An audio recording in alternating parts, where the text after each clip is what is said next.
Hello friends, welcome to আবেদন আড্ডা। আজকে আমরা এসডিও রেসিডেন্সিয়াল সার্টিফিকেট অ্যাপ্লাই করব। তোমাদের যাদের অনেকে সেন্ড ব্যাক প্রবলেমটা থাকে, এই ভিডিওটা দেখলে আশা করি এই সেন্ড ব্যাক প্রবলেমটা থাকবে না। পরপর স্টেপ ওয়াইজ কীভাবে এসডিও রেসিডেন্সিয়াল সার্টিফিকেটটা ফিল আপ করতে হয় সেটা আমরা আজ করে দেখাবো। তো চলো শুরু করি স্টেপ বাই স্টেপ। প্রথমে তোমরা ই ডিস্ট্রিক্ট ওয়েবসাইটটা ওপেন করবে।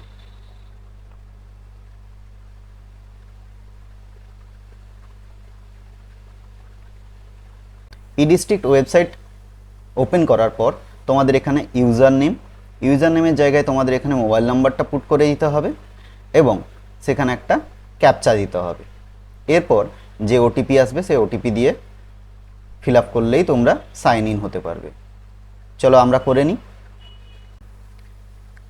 ক্যাপচা ফিল আপ করার পর তোমরা এরকম একটা ইন্টারফেস পেয়ে যাবে, তোমাদের ড্যাশবোর্ডে চলে আসবে এবং এই ড্যাশবোর্ড থেকে তোমরা সার্ভিসেস অপশানে যাবে। সার্ভিসেস অপশান থেকে তোমরা সার্টিফিকেট এই অপশানটা চুজ করবে। এখানে দুটো রেসিডেন্সিয়াল সার্টিফিকেট পাবে, একটা হচ্ছে লোকাল রেসিডেন্সিয়াল বা ডোমিসাইল সার্টিফিকেট, একটা হচ্ছে অর্ডিনারি রেসিডেন্সিয়াল সার্টিফিকেট। তোমরা অর্ডিনারি রেসিডেন্সিয়াল সার্টিফিকেট করবে না, এসডিওর জন্য লোকাল রেসিডেন্স ডোমিসাইল সার্টিফিকেটে ক্লিক করবে। এরপর তোমরা এখানে এলিজিবিলিটি ক্রাইটেরিয়া দেখতে পাবে, ডকুমেন্টস কী কী দরকার সেটাও দেখতে পাবে। কী কী ডকুমেন্টস দরকার সেটা আমি বলছি, দেখে নাও। রেসিডেন্সিয়াল প্রুফ হিসাবে তোমাদের খতিয়ান বা পর্চাদ যে কোনো একটা দিতে হবে।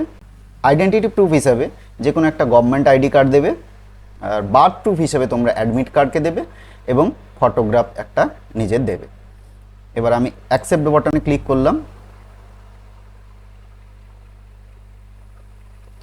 অ্যাকসেপ্ট বাটনে ক্লিক করার পরে এরকম একটা তোমরা ইন্টারফেস পেয়ে যাবে। এই ইন্টারফেসে তোমরা এখানে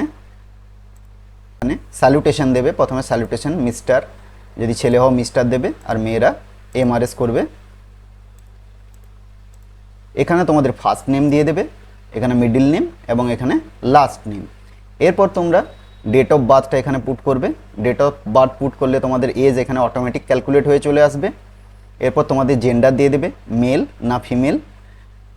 এখানে ডেট অফ অ্যাপ্লিকেশানটাকে তোমরা এডিট করতে পারবে না, এটা যবেই তোমরা অ্যাপ্লাই করবে সেই ডেটটাই অটোমেটিক চলে আসবে। এরপর তোমাদের এখানে মোবাইল নাম্বার দিতে হবে। মোবাইল নাম্বার দেওয়ার পর এখানে তোমাদের ভেরিফাই করতে হবে। ভেরিফাই করতে গেলে তোমাদের এখানে একটা 6 ডিজিটের ওটিপি আসবে, সেটা এখানে পুট করে দেবে, দিলে ভেরিফাই হয়ে যাবে। এরপর তোমাদের ইমেল আইডিটা বসিয়ে দেবে। আধার নাম্বার ম্যান্ডেটারি নয়, তোমরা দিতেও পারো অথবা নাও দিতে পারো। এরপর চলে আসবো অ্যাপ্লিক্যান্ট পার্মানেন্ট অ্যাড্রেস।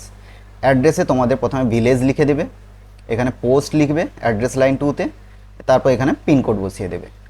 কান্ট্রি তোমাদের অটোমেটিক সিলেক্ট হয়ে চলে আসবে ইন্ডিয়া, এবং যে যার স্টেট চুজ করবে। এরপর স্টেট চুজ করার পর যে যার ডিস্ট্রিক্ট চুজ করবে, সাব ডিভিশন চুজ করবে। এবার তোমাদের বাড়ি যদি গ্রামের দিকে হয়ে থাকে তাহলে রুরাল করবে, না হলে আরবান করবে টাউনের দিকে হলে।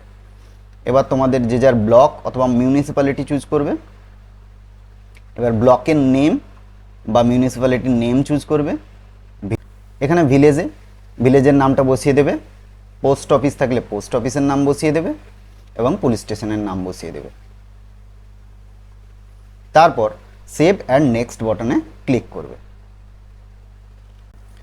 সেভ অ্যান্ড নেক্সট বাটনে ক্লিক করার পর তোমরা তোমাদের present address of the applicant এটা ফিল আপ করতে হবে। যদি তোমাদের অ্যাড্রেস সেম হয়ে থাকে পার্মানেন্ট অ্যাড্রেসের সঙ্গে তাহলে পার্মানেন্ট অ্যাড্রেসে ক্লিক করবে, আর যদি নট সেম হয়ে থাকে তাহলে নট সেমে ক্লিক করে তোমাদের অ্যাড্রেসটা আবার বসিয়ে দেবে। জেনারেলি সবারই পার্মানেন্ট অ্যাড্রেসের সঙ্গেই হয়ে থাকে।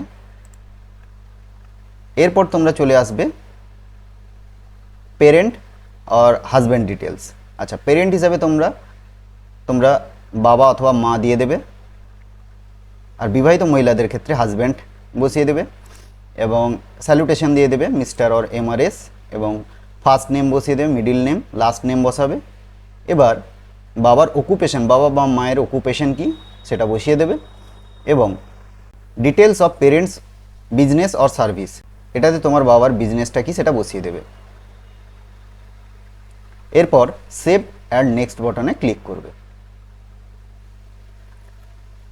Save and next button click করার পর তোমরা এরকম একটা ইন্টারফেস পাবে, অ্যাপ্লিক্যান্টস প্লেস অফ বার্থ। এটা তোমরা কোথায় জন্মগ্রহণ করেছো সেই যদি ওয়েস্ট বেঙ্গল হয় ওয়েস্ট বেঙ্গল চুজ করবে, যদি আদার স্টেট হয় তাহলে আদার স্টেট চুজ করবে। জেনারেলি সবারই ওয়েস্ট বেঙ্গল হয়ে থাকে। এরপর তোমাদের এখানে educational details of the applicant, তোমাদের এডুকেশনাল ডিটেলস অ্যাড করতে হবে। অ্যাড রোতে ক্লিক করবে, কোন ইনস্টিটিউশন থেকে তোমরা পাস করেছো। আচ্ছা, তোমরা যদি মাধ্যমিক পাস করে থাকো তাহলে মাধ্যমিকের দেবে, যদি 12 পাস করে থাকো 12 দেবে, গ্র্যাজুয়েট থাকলে গ্র্যাজুয়েট দেবে, মাস্টার্স এছাড়া অন্য কোনো ডিগ্রি থাকলে সেটা আদার্স করে করবে। এবার ক্লাস ফর্ম ক্লাস যদি মাধ্যমিক থেকে হয় মাধ্যমিক টু তোমরা গ্র্যাজুয়েট, মাস্টার্স, আদার্স যা ইচ্ছা দিতে পারো। এবার কোন ইয়ার থেকে কোন ইয়ারে তোমরা পাস করেছো সেটা অবশ্যই ফিল আপ করতে হবে। কোন ইয়ার থেকে কোন ইয়ার অবধি। যদি কেউ মাধ্যমিক 2008 সালে পাস করে বা 10 সালে পাস করে তাহলে 10 সাল থেকে তোমরা ইয়ারটা দিয়ে দেবে তোমাদের গ্র্যাজুয়েট কত সাল অবধি, বা মাস্টার্স কত সাল অবধি, বা আদার্স কোনো ডিগ্রি থাকলে সেটা কত সাল অবধি হয়েছে, দিয়ে তারপর ওকে বাটনে ক্লিক করবে।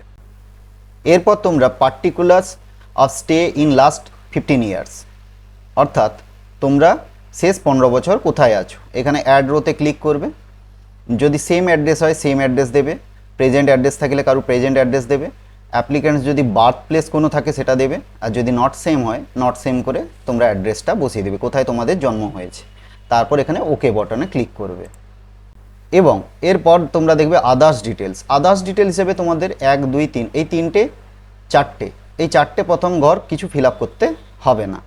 এরপর তোমরা চলে আসবে এইখানে whether the applicants or parents possess any immovable, এটা নো করবে সবসময়, এর পরেরটাও নো করবে। এবার কি কারণে তোমরা এই রেসিডেন্সিয়াল সার্টিফিকেট চাইছো তার জন্য তোমাদের আদার্স বাটনে ক্লিক করতে হবে এবং কি কারণের জন্য তোমরা চাইছো এটা সেই কারণটা এখানে বসিয়ে দিতে হবে, দিয়ে সেভ অ্যান্ড নেক্সট করতে হবে। এরপর তোমাদের সব কিছু ফিল আপ হয়ে গেলে এখানে প্রিভিউ অপশানে ক্লিক করবে।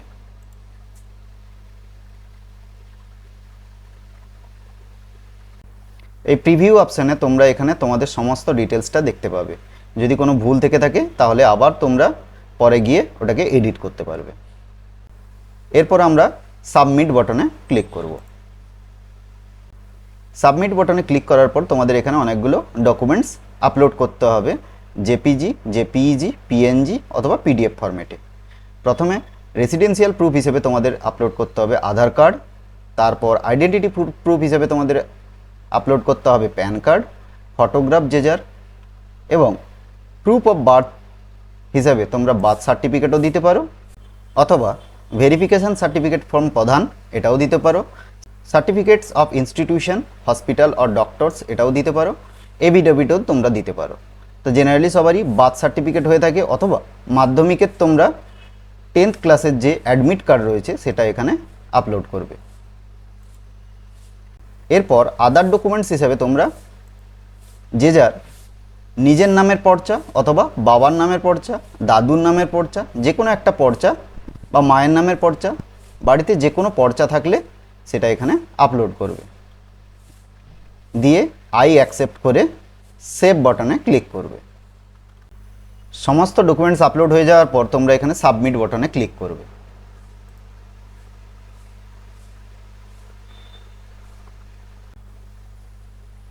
সাবমিট বাটনে ক্লিক করলে তোমরা এখানে একটা AIN নাম্বার পেয়ে যাবে।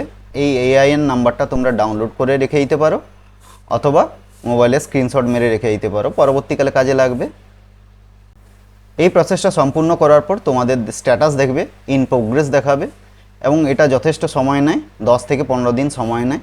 10 থেকে 15 দিন পর তোমরা এই সার্টিফিকেটটা হাতে হাতে পাবে।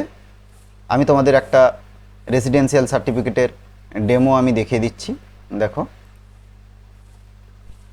এই যে দেখো এখানে একটা সার্টিফিকেট অলরেডি হয়ে আছে। এই যখন তোমাদের সার্টিফিকেট হয়ে যাবে তখন তোমরা এই ডাউনলোড অপশানে ক্লিক করবে। ডাউনলোড অপশানে ক্লিক করলে তোমরা এখানে একটা সাইন্ড PDF পেয়ে যাবে। এইখানে ক্লিক করলে তোমাদের পুরো সার্টিফিকেটটা বেরিয়ে আসবে। তোমাদের সার্টিফিকেটের ফরম্যাট এরকম একটা পেয়ে যাবে, যেটা তোমাদের SDO থেকে প্রোভাইড করা হবে, এবং শেষে তোমরা দেখবে সিগনেচার নট ভেরিফাইড। এটা অ্যাডোবি রিডার দিয়ে তোমরা এই সিগনেচারটাকে ভেরিফাইড করিয়ে নেবে, টিক চিহ্ন চলে আসবে এখানে। ধন্যবাদ বন্ধুরা, তোমাদের যদি ভিডিওটা ভালো লেগে থাকে তাহলে অবশ্যই লাইক, শেয়ার এবং সাবস্ক্রাইব করে দেবে চ্যানেলটা। পরবর্তী ভিডিও পাওয়ার জন্য ধন্যবাদ।